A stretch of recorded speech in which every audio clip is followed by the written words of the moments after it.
Hello students, நம்ம இந்த வீடியோவில் 8th மேக்ஸ்க்கான தேர்ட் மிட்டம் டெஸ்ட்டோட ஒரிஜினல் கொஸ்டின் பேப்பர் தான் பசங்களை பார்க்குறோம். ஸோ வீடியோ வந்து ஃபுல்லாக பார்த்துட்டு இந்த கொஸ்டின் பேப்பர் கூட எல்லா கொஸ்டின் பக்கம் படிச்சு வச்சிருங்கப்பா. ஸோ நாளைக்கு பொறுத்த வரைக்கும் பார்த்தீங்கன்னா, நாளைக்கு பல மாவட்டத்தில் இந்த தேர்ட் மிட்டம் டெஸ்ட்டான ஸ்டார்ட் ஆகுது, மேக்ஸ் எல்லாம் ஸ்டார்ட் பண்ணுறாங்க. ஸோ அதனால தான் உங்களுக்கு இந்த கொஸ்டின் பேப்பர் இப்போ ரைட்டில் போட்டிருக்கேன். ஸோ அதனால் எல்லாத்தையும் பக்கம் படிச்சுட்டு போங்க. இதே மாதிரி மற்ற எல்லா சப்ஜெக்ட்ஸ்க்கான உங்களுக்கான கொஸ்டின் பேப்பர் தொடர்ந்து போடுறேன். ஸோ அதெல்லாம் மிஸ் பண்ணி தெரிஞ்சுக்கணும். நம்ம சேனல் இப்போ தான் ஃபஸ்ட் டைம் பார்க்கக்கூடிய மாணவர்களாக இருக்குன்னு டக்குன்னு சப்ஸ்கிரைப் பண்ணுறேங்கப்பா. சரி, வாங்க ஸ்டூடெண்ட்ஸ் வீடியோக்குள்ள போயிடலாம். ஸோ ஃபஸ்ட்டு வந்து பார்த்தீங்கன்னா சரியான விடை தேர்ந்தெடுங்க. ஸோ அதில் ஃபஸ்ட்டு வந்து பொறுத்த வரைக்கும் x=4 மற்றும் y=-4 என்ற கோடுகள் சந்திக்கும் புள்ளி டேஷ். செகண்ட் ஒன் 25 - 35 பிரிவு இடைவெளியின் மேல் எல்லை டேஷ். தேர்ட் ஒன் பிரிவு அளவு 10 மற்றும் வீச்சு 80 எனில் பிரிவுகளின் எண்ணிக்கை டேஷ். ஃபிஃப்த் ஒன் நிகழ்வு செவ்வகம் என்பது டேஷ் விவரங்களின் வரைபட விளக்க முறையாகும்.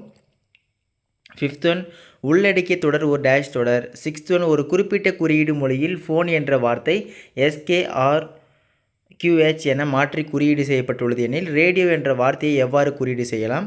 செவன்த் ஒன் 1 கிலோகிராம் தக்காளி விலை ரூபாய் 38 எனில் 6 கிலோகிராம் தக்காளி விலை டேஷ் ஆகும். ஓகேங்களா? ஸோ 1 மார்க்கான ஆன்சர்லாம் வேணும் அப்படின்னு நினச்சிங்கன்னா நம்ம மாணவர்கள் கமெண்ட் செக்ஷனில் ஆன்சர்ஸ் வந்து போடுங்க. இதற்கான ஆன்சர்ஸ் வந்து கமெண்ட்ஸில் பின் பண்ணி வைக்கிறேன். இல்லை வாட்ஸ்அப் சேனலில் அப்லோட் பண்ணுறேன். லிங்க் டிஸ்கிரிப்ஷனில் ஜாயின் பண்ணுறேங்க வாட்ஸ்அப் சேனல்.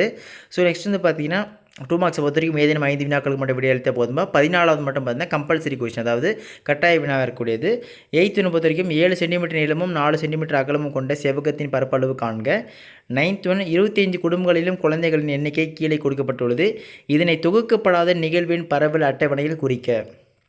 10th சதுரத்தின் பக்கம் 18 சென்டிமீட்டர் எனில் பரப்பளவு காண்க. 11th வட்ட விளக்கப்படம் வரையறு. 12th 30% கல்விக்காக செலவிடப்பட்டால் அதன் மைய கோணம் யாது. 13th வீச்சு காண்க. 200, 15, 20, 103, 3, 197. ஓகேங்களா? 14வது குறிப்பு எண் =4 என கொண்ட ஆட்டிடியூட் மறை குறியீடு அட்டவணையினை அடிட்டிவ் சிப்பர் டேபிள் உருவாக்கும் சொல்லிக்கிறாங்க, பார்த்து வச்சுங்க. ஸோ இதுக்கப்புறம் நெக்ஸ்ட் 5 மார்க்ஸ். ஸோ 5 மார்க்ஸை பொறுத்த வரைக்கும் பார்த்தீங்கன்னா ஏதேனும் 5 வினாக்கள் மட்டும் விடை அளித்தால் போதும். 21 மட்டும் பார்த்தீங்கன்னா கம்பல்சரி கொஸ்டின், அதாவது கட்டாய வினா இருக்கக்கூடியதுப்பா. 15வது பொறுத்த வரைக்கும் 4ஆம் வகுப்பு படிக்கும் 25 மாணவர்களின் எடைகள் கீழே கொடுக்கப்பட்டுள்ளன. தொகுக்கப்படாத நிகழ்வின் பரவல் அட்டவணையை தயாரித்து கீழ்காணும் வினாக்களுக்கு விடையளிக்க. ஓகேங்களா? அதுக்கப்புறம் கீழே கொஸ்டின் கேட்டிருக்காங்க. மாணவர்களுடைய எடையின் வீச்சு காண்க. நெக்ஸ்ட் அதிகபட்ச எடை அளவு உள்ள மாணவர்களின் எண்ணிக்கை எத்தனை. அதிகபட்சமான மாணவர்கள் எந்த எடை பிரிவின் கீழ் வருகிறார்கள்.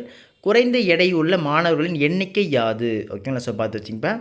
ஸோ இதை தொடர்ந்து நெக்ஸ்ட் 16 பார்த்தீங்கன்னா குமரனின் மாத குடும்ப செலவு கீழே கொடுக்கப்பட்டுள்ளது. அதற்கு பொருத்தமான வட்ட விளக்கப்படம் வரைக. ஓகேங்களா? ஸோ இதில் கொஸ்டின் வந்து பார்த்தீங்கன்னா கீழே வந்து குமரன் வாடகைக்காக 6000 செலவு செய்தல். அவர் கல்விக்கு செய்யும் செலவை காண்க. நெக்ஸ்ட்டு குமரனின் மொத்த மாத வருமானம் எவ்வளவு. கல்வியை விட உணவுக்கு எவ்வளவு அதிகமாக செலவு செய்தார். ஓகேங்களா? ஸோ இதை பார்த்து வச்சுங்கப்பா.